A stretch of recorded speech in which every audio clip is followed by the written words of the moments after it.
the 2022 midterms, and soon thereafter. We were told to expect a red wave for the 2022 midterm elections, a nationwide clean sweep by the Republican Party. Instead, according to most analysts, we got a blood clot, or a red trickle. You can pick your own analogy, but I always thought a blood clot was life-threatening. Actually, while the Democrats did hold on to the Senate, Republicans took back the House. Dems also won most of the gubernatorial races, Florida accepted. All in all, Republicans failed to perform as many had hoped. Fingers are now being pointed. Maybe it was Mitch McConnell's fault because he withheld important funds from candidates like Blake Masters. Or perhaps it was Donald Trump's doing, as he only seemed to endorse candidates who would declare that ego-inflating certainty, the 2020 election was stolen. With that, Trump would fly out to your state, record an endorsement, and then try and grab the attention of your wife or attractive staffer. Everything else about the candidate was irrelevant. And that whole anointment, was expected to be no less than celestial, like the movement of the sun or the moon, that unfailing precursor to the waves. Republicans on surfboards, here they come! Clearly, some of that Trumpian magic was gone, and some people, as well as a few bots, got stuck in the sand. Or maybe it was the crummy candidates, as I maintain with regards to Blake Masters, who indeed did appear as a programmed robot, always saying the things that Republicans wanted to hear, and in exactly the right order. But actually, I suspect part of the reason Republicans underperformed is due to their fingers being pointed at the typical targets, the Democrats. At once, same old, same old. Any problem in the world can be attributed to those on the other side of the aisle. Inflation alone can illustrate why this can't be the whole truth. Conservatives have neologized the word Bidenflation to show that rising prices are the result of policies made by Biden and the D-dominated Congress. The causes of this historic inflation are myriad, but at least two main sources can be pinpointed: massive government spending and wide-ranging sanctions against Russia. Although I've written about inflation before, it's possible I didn't say as much as I could have in regards to this latter cause. What sane, sober, or savvy observer of politics would argue that Republicans have no blame here? That's absurd and should not stand. To start, Republicans were all too willing to sign off on Trump's pandemic relief. Those bills totaled a few trillion. Apparently, Republicans felt differently about such relief once Trump's successor took office. Did that time, less than half a year, make all the difference? Or was it both bills and all the bills printed in that time that contributed to the inflation? One can guess my answer and then come up with their own. Of course, the bipartisan orgy resumed when the Democrats demanded billions so as to give over to the Ukrainian fighters. No one is quite sure where that money even goes, as there isn't even an inspector general assigned to the case. All presidents feel they have unilateral authority to implement sanctions, which are then followed by the rest of the Western countries, signing even more economy-crushing decrees. This is something Biden believed also. Aside from a handful of notable exceptions, the president felt no pushback from Republicans, whom in April even voted to suspend normal trading relations with their target. Many more Republicans, to their credit, are becoming critical of the aid bills, even as they stay quiet about the other contributor. And there is another possible factor in the inflation equation. In a 2021 article for Unheard, Philip Pilkington argues that the lockdowns did just that. According to Ballotpedia, in the first part of 2020, 19 of the 26 Republican governors had implemented lockdowns. Are Republicans going to start blaming Republicans, along with the Democrats? To be sure, lately there has been some internal divisions within the grand old party. We hear more and more talk about rebuilding and reforming, this by kicking out all the establishment elephants. McConnell will stay, even as Arizona's own radical, Kari Lake, tells all the McCainites to get the hell out. Instead of abiding Reagan's 11th commandment, never to speak badly of those who wear the same gang symbol, such radicals wish to get their axes and shovels into the chasm that number 45 had created with his first meteoric descent onto the world stage. That said, in my view, it's politics as usual, just as it was with most of Trump's presidency. Even though Trump wasn't the disaster everyone thought he was, with inflation very low, and without directing his, never our, military generals to begin any new bloodbaths, Trump nevertheless allowed swamp creatures to continue sucking at the fumes. For instance, the Clintons were never prosecuted. The Federal Reserve kept pumping. Assange and Snowden were not pardoned. Trump formally recognized Jerusalem as the capital of Israel. He wrote a foreword to Mitch McConnell's book. Trump now denies writing it, even calling McConnell a piece of shit. He probably did write it, or most of it. And finally, when COVID struck, Trump became best friends with Big Pharma and the biosecurity state. All normal here. Suppose, then, that our crazy clown world hasn't yet flipped completely upside down. We must only be halfway through the black hole we started drifting into back in 2012. Deep and open politicking is one thing. Parties are the vestigial twins, and principles are the risky surgeries perennially unperformed. Let's look at one such principle. If the polls were to be believed, abortion was going to take a back seat in these midterms. There were so many other important issues to focus on. I believe this too. But after seeing what happened to 2 ballot measures in Kentucky and Montana, I've come to think I was mistaken. The second of these laws very much did disturb me. In Kentucky, the voters struck down a law which would have affirmed that their constitution does not allow for abortions. In Montana, they even tried to penalize doctors who refused to offer life-saving care to babies who were victims of botched abortions or who were born prematurely. These measures in 2 fairly red states were soundly defeated. What does that tell us, aside from now calling them pink states? Gazing upon the Twitter sphere, one would have thought there to be nary a person in America who believed that abortion should be legal, let alone acceptable.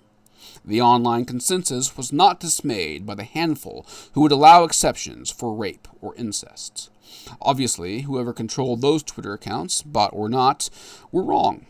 There were at least a few C and R identified, that is, conservative and Republican voters, who just had a word to the contrary, showing perhaps that the issue did weigh heavily in the minds of the post-Roe electorate.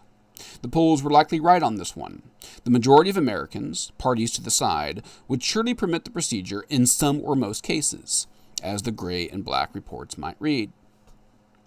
Even Republican candidates seem to realize this. After all, Tucker Carlson never makes an explicitly pro-life argument. Tucker believed that the individual states would make their own decisions at the ballot box.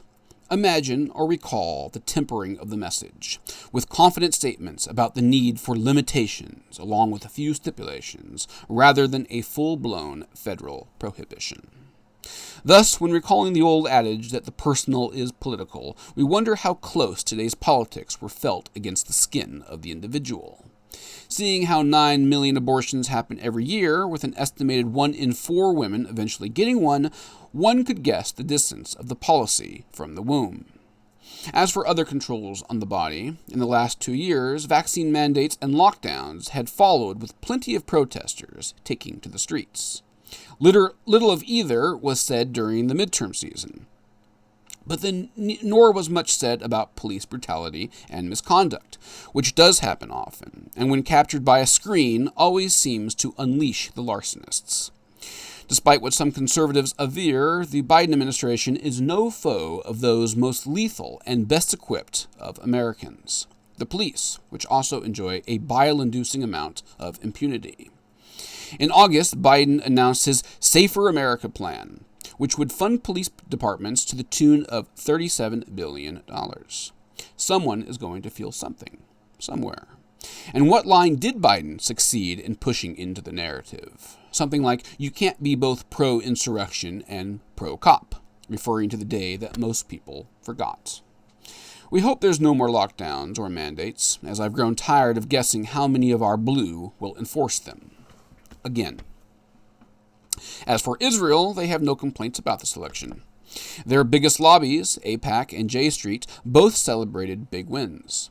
According to Haaretz, J Street candidates, a lot of them Democrats, picked up 105 wins, while AIPAC says that 95% of their endorsed candidates came out on top. We congratulate the elected and re-elected senators and representatives from both parties who will be enjoying an overwhelmingly pro-Israel Congress, AIPAC said in a statement. What, I ask, is unusual here? Yet, as I've said, of which I do not make light of, there's nothing usual about the times we're living in. I often joke about mankind crawling like big-brained bugs over a green and blue spherical spaceship as it hurtles through some dimension unknown by all astronomers. As we slowly realize the harsher truths about mankind, we also witness the daily onslaught of unreality, the explosion of inverted events. This makes for an abundance of memes that poke fun at Clown World. Does it not seem like we're living in a time unlike any other? Resoundingly, yes.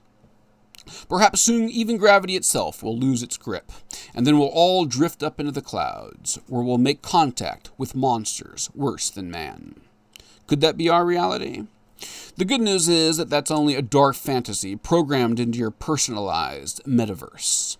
Going back to my stack of articles, we learned that Klaus, Mr. Reset Schwab, had attended the G20, which was held a few days after the midterms. Actually, Schwab attended the B20, an event sponsored by the G20 and hosted in the same city of Bali.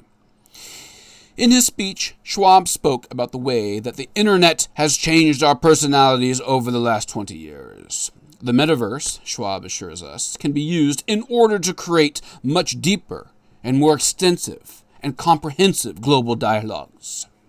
So there's the bad news. The metaverse, what will be Soma made perfect, is coming to a store near you.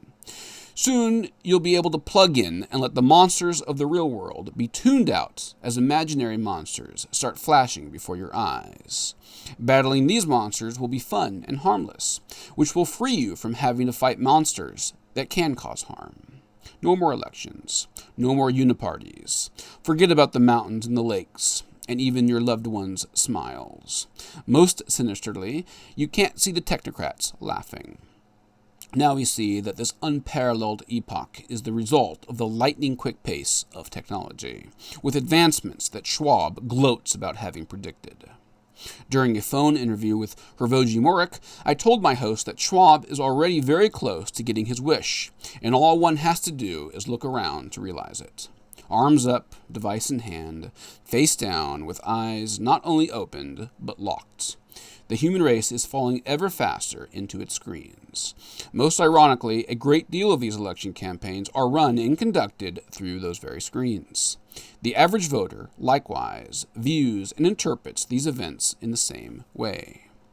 Meanwhile, acceptance of uniparties and compliance with lockdowns and mandates is a water half full or half empty scenario. There was pushback, but perhaps not nearly enough considering how much they eventually got away with. We wonder what happens next as the G20 also declares the need for global digital passports. In the States, and on cue, Biden asks for more billions to give to Ukraine.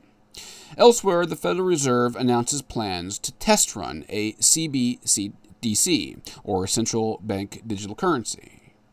In times, I won't be mad if any of my Christian friends say as much. I hope those willing to resist soon realize that they have about as much a chance of grabbing hold of the reins of the centralized state as they do in stopping the real wave coming at us, that of transhumanism. Both of these reins are out of our reach.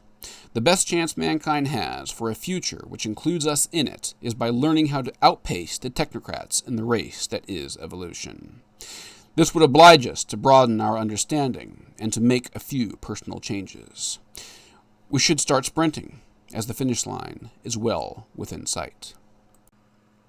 Please like and subscribe, then share. After that, Google KM PATTEN, where you'll find me here and there. Check out my website, thelastanarchist.com, and last but not least, check out STAIRWAY Press, which publishes my books and booklets, all of which are up on Amazon. Thanks.